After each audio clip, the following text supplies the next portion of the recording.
Oke, jumpa lagi di materi kali ini kita akan membahas dan ini masih lanjutan ya dari materi series dari gerbang logika. Nah, kita bahas mengenai half adder.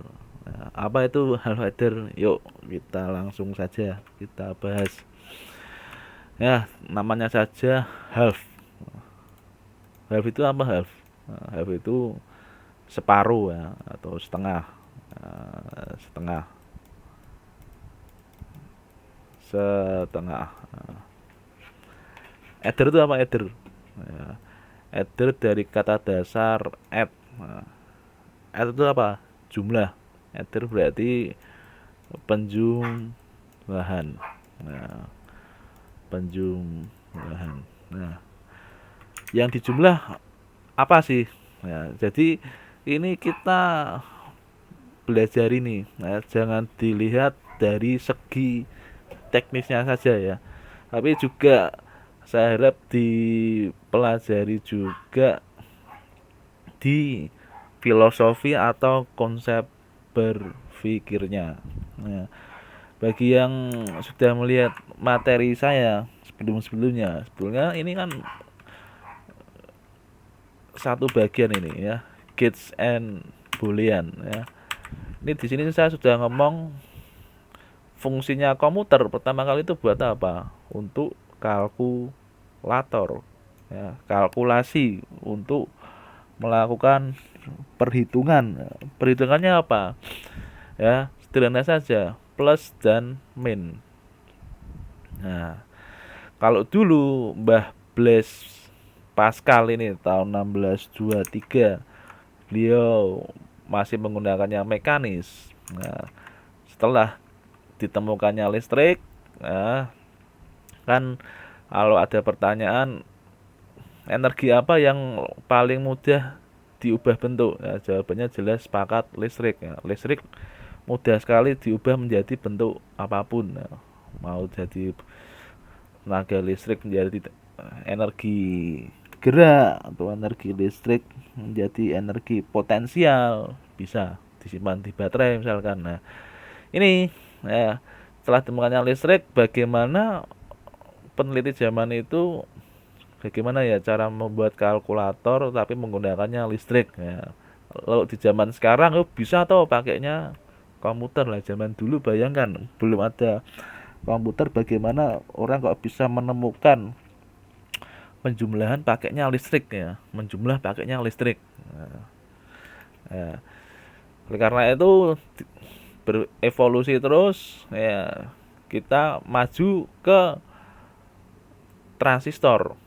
Transistor itu apa? Kita sudah belajar ya, transistor representasi bilangan biner ya, bilangan logika ya, 0 dan 1. Nah, kalau 0 itu apa? 0 berarti ibaratnya tidak ada arus yang mengalir atau switch open. Satu itu apa? Satu kalau switch close. Ya, ya, itu bilangan biner ya, 0 dan 1 representasi bilangan biner. Nah, nah, kalau bahasa manusia, nah, bilangannya apa saja? Nah, ada A sampai Z ya, ada angka 0 sampai 9 ya, dan karakter-karakter yang lain misalkan bintang, underscore dan lain sebagainya, ada banyak. Nah, sedangkan komputer dia hanya tahunya 0 dan 1 ya. Oleh itu sebabnya komputer bukanlah bilangan atau makhluk yang cerdas. Dia hanya tahunya dua saja. Tapi dia cepat. Nah, dengan kelebihannya ini, yang kelebihannya cepat ini, dia meskipun terbatasnya mengolah hanya dua karakter 0 dan 1, ini bisa dimanfaatkan untuk kalkulator. Nah, yang di tahun sekarang tahun 2023 berkembang terus hingga menjadi AI, artificial intelligence atau kecerdasan buatan yang saat ini merajalela ya. Nah, itu. Nah, kita juga sudah belajar dari listrik, transistor ya, menjadi gerbang logika AND, OR, nah, NOT, nah, dan yang terakhir SOR. Nah, sekarang kita masuk merekonstruksi bagaimana sih kalau melakukan perhitungan, membuat kalkulator menggunakan makhluk-makhluk ini, AND, OR, NOT ini ya, dan SOR ini. Bagaimana caranya? Ya, caranya dibahas di rangkaian half adder ini. Nah, silakan dilihat dulu rangkaiannya half adder. Nah, ini tersusun dari 2 buah gerbang ya, half adder ini. Ya, 2 buah gerbang logika yaitu AND dan XOR, nah, SOR. Nah, dan outputannya dari AND disebut saja namanya carry.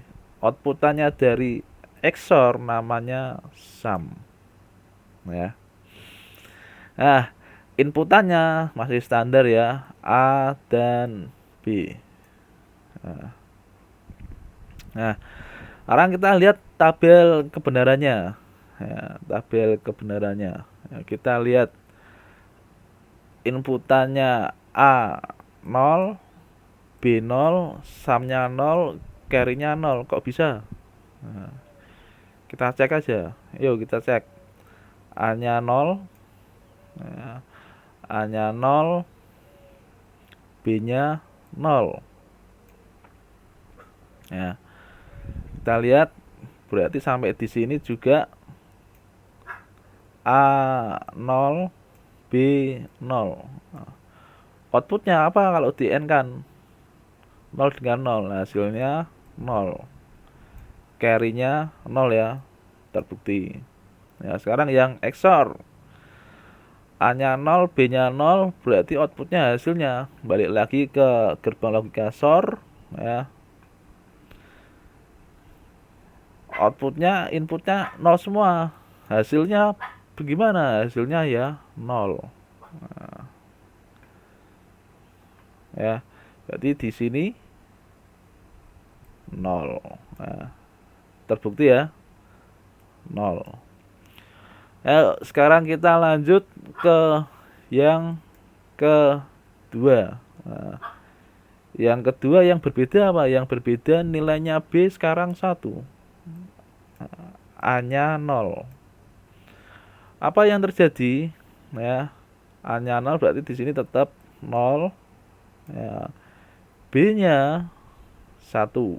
Ya, 0 dan 1 di N kan hasilnya tetap 0. Ya, carry-nya 0.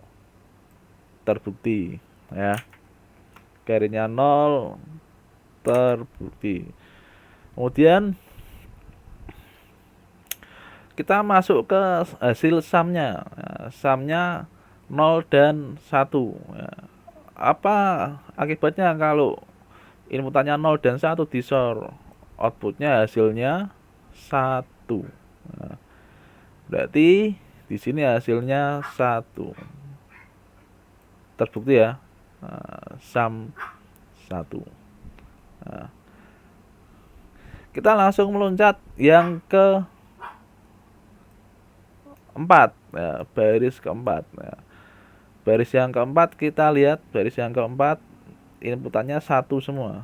Nah, berarti di sini 1, di sini juga 1.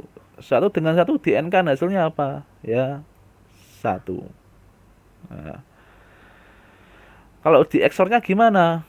Bagaimana kalau inputannya 1 semua? Hasilnya outputnya 0. Ya, berarti di sini 0. Nah, tadi carry-nya 1. Nah, ini tadi 1 dengan 1, N-nya 1 ya, terbukti ya. Nah, kalau tadi XOR 1 dengan 1 hasilnya 0. Nah, di sini 0. Ya, terbukti. Nah, penjumlahannya di mana sih penjumlahannya? Nah, sekarang kita baru masuk ke yang dimaksud penjumlahannya seperti apa. Ya. Nah, kalau kita mengenal bilangan desimal ya 1 sampai 0 sampai 9. Nah, kalau di komputer seperti yang sudah saya sampaikan tadi mengenalnya hanya dua bilangan ya, 0 dan 1. Ya, maka kalau kita berbicara penjumlahan, maka yang dijumlahkan adalah bilangan 0 dan 1 saja. Nah, yuk kita lihat maksudnya gimana sih ya. Yang nomor satu dulu ya ini ya, yang nomor satu ya. Kita lihat yang nomor satu dulu ya. Ada inputan A dan B ya. A dan B, A nilainya 0 dijumlahkan B nilainya 0 dijumlahkan hasilnya 0. Nah, hasilnya 0 ya. Itulah yang dimaksud dengan sum ya, sumnya 0. Nah, carry-nya berapa? Carry-nya ya 0, tidak bawa apa-apa ya, itu yang nomor 1. Nah, sekarang kita masuk yang nomor 2. Nah, yang nomor 2, A-nya 0 dijumlahkan B-nya 1 dijumlahkan. Nah, 0 tambah 1 kalau dalam biner 0 tambah 1 itu hasilnya 1. Carry-nya berapa? 0. Nah, carry-nya 0. Nah, bagaimana nomor 3? Nomor 3 ya sama. Ya, tinggal dibalik saja 1 sama 0 hasilnya ya 1. Nah, yang berbeda adalah yang nomor 4. Yang nomor 4 ini 1 ditambah 1 hasilnya berapa? Kalau dalam biner ya 1 tambah 1 itu hasilnya 1 kosong. Loh, maksudnya gimana nih? Ya, hampir sama dengan penjumlahan desimal ya. Misalkan saya ada angka 8 tambahkan 9. Nah, 8 tambah 9 hasilnya berapa? 9 tambah 8 itu kan 7. Nyimpen 1. Nah, 17. Nah, ini juga sama. Kalau dalam biner 1 tambah 1 hasilnya berapa? 0. Nyimpen 1. Nah, lah sama carry-nya gimana? Nah, kan 1 tambah 1 dijumlahkan berapa? 0. Carry-nya berapa? 1. Nah, ini kan kalau dibalik kan A tambah B hasilnya ya. Kalau kolom sum sama carry-nya saya balik ya, jadi carry dan sum dulu ya. Gini ya, biar lebih jelas. Ya, A, B, kemudian carry, ya, carry, kemudian sum. Nah, ini kalau A-nya 1, B-nya 1, carry-nya berapa? Carry-nya 1. Sum-nya berapa? 10. Ini ya. Sama ya dengan ini ya. Nah, itulah yang dimaksud kalkulator. Nah, ya, kalkulator di komputer ya, menghitung penjumlahan di komputer direalisasikan menggunakan apa? Gerbang logika. Gerbang logika merepresentasikan tegangan listrik ya. Nah, kalau ada tegangannya diberi nilai, dianggap nilai 1, kalau enggak 0 ya. Tegangan oleh karena itu logik 1 dan 0 disebut bilangan biner yang kita pakai hingga sekarang ini ya. Jadi itulah perjalanan dari transistor hingga gerbang atau rangkaian half adder ya. Gitu saja materi kali ini, kurang lebihnya mohon maaf dan jangan lupa untuk happy coding.